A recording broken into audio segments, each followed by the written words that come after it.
जय हिंद दोस्तों, आपका स्वागत है आपके अपने channel MSF army news and history पर। आज आपको बहुत ही दुख के साथ बताना पड़ रहा है कि राजस्थान के जैसलमेर जिले के पोखरण तहसील के चायन गांव निवासी BSF जवान शंभू भारती शहीद हो गए। शहीद शंभू भारती सन 2004 में BSF में भर्ती हुए थे। भर्ती होने के बाद पूरी ट्रेनिंग करने के बाद 161 बटालियन BSF में अपनी सेवाएं दे रहे थे। हाल फिलहाल शंभू भारती की पोस्टिंग मणिपुर में थी, जहाँ पर वो 161 बटालियन BSF में अपनी सेवाएं दे रहे थे। आपको बता दें कि शंभू भारती के पिता अमर भारती भी BSF में थे, जो कि उनका देहांत कुछ साल पहले हो चुका है। हाल फिलहाल उनके परिवार में उनकी माताजी, उनका एक छोटा भाई, एक बहन है और उनकी पत्नी दीपा, एक 10 साल का बेटा रेयांश भारती और 8 साल की बेटी माधवी भारती है। शहीद शंभू भारती की मणिपुर से पहले जम्मू कश्मीर में पोस्टिंग थी, जहां पर जम्मू में वो अपने बच्चों को साथ में ही रख रहे थे। उन्होंने क्वार्टर ले रखा था, लेकिन बच्चों की पढ़ाई खराब ना हो इसलिए वो बच्चों को मार्च तक के लिए जम्मू में ही छोड़ दिया था और खुद मणिपुर पोस्टिंग चले गए थे। आपको बता दें कि शंभू भारती की 10 मार्च 2025 को ड्यूटी के दौरान अचानक से तबीयत खराब हो गई। आसपास के साथियों ने तुरंत ही नजदीकी अस्पताल में भर्ती करवाया,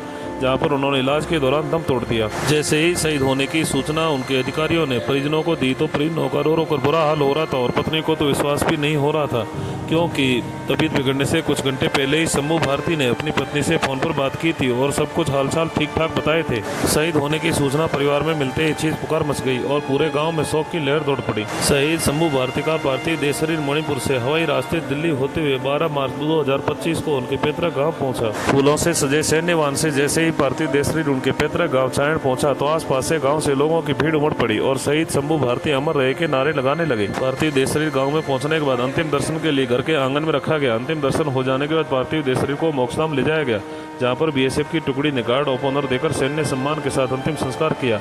जिस तिरंगे में लिपट कर आए थे वो तिरंगा उनके 10 साल के बेटे रेयांश भारती को सौंपा गया और उन्होंने मुखाग्नि दी और हमेशा हमेशा के लिए पश्चात विलीन हो गए।